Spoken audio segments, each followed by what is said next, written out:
আমি যে কি খুশি হয়েছি ভাইজান, বলে বোঝাতে পারবো না। একে তো আপনি অসুস্থ, তারপর আবার সময়ও কম।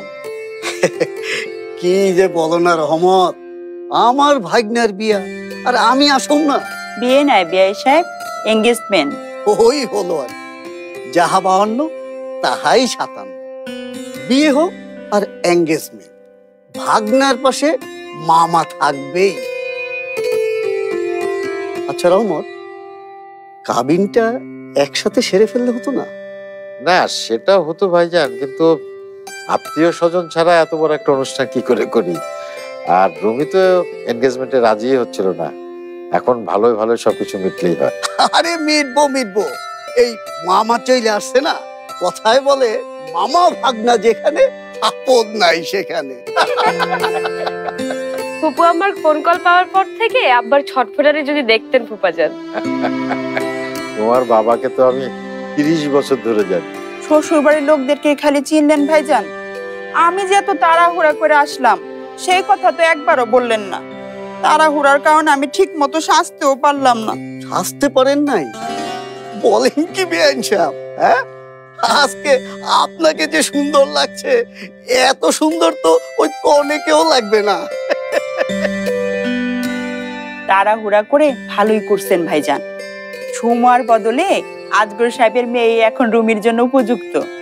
হাজার হলেও রুমি এখন বেকার, আর আজগর সাহেব হচ্ছেন বড় গাছ। হাল ছাড়া নৌকা বড় গাছের সাথে বাঁধাই তো ভাইজান ভালো। কথাটা কিন্তু আপনি ঠিক বলছেন না বেআই। আমাদের রহমতের সংসারটা কোনো কালেই খুব বড় ছিল না, কিন্তু এটা কিন্তু রহমতের সংসার। আর সে কেমন মানুষ এটা তো আপনি খুবই ভালোই জানেন। আমাদের রুমি কিন্তু এই রহমতেরই ছেলে। হাল থাকার না থাক, রুমি কিন্তু কোনোদিন ডুবে যাইব না। তাই কোনো বড় গাছের সাথে আমার রুমিকে বাঁধার দরকার নেই আলতা। যে মানুষটা আসছে সে রুমিকে বুঝলেই হবে, তাই না রুমির বাবা? আল্লাহ যেন তোমার মনের ইচ্ছা পূরণ করে রুমির মা।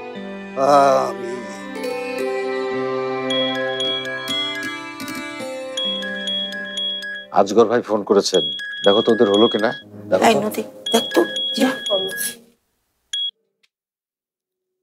হ্যালো আজগর ভাই।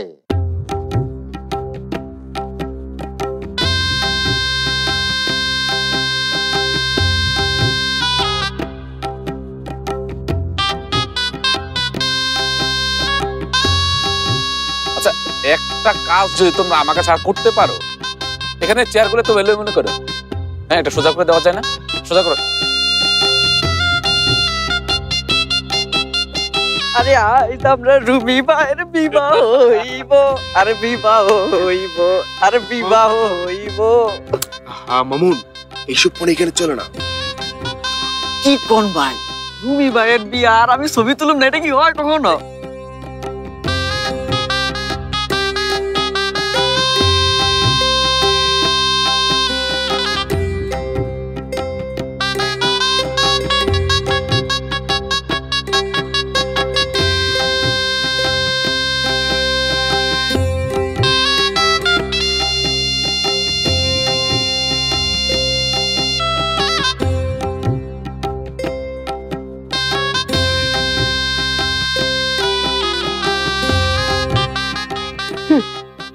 ভাগাবন্টর দেখি স্টাইল সেন্স আছে।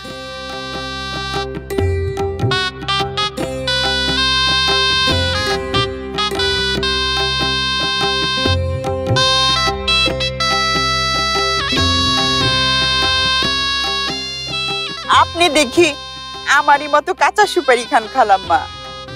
আমাদের বাড়ির গাছের সুপারি খাইলে বুঝবেন সুপারি কারে কয়। কি বলেন ভাবি? খালাম্মা, দাদির পাশে একটু দাঁড়ান না, একটা ছবি তুলি। আসলে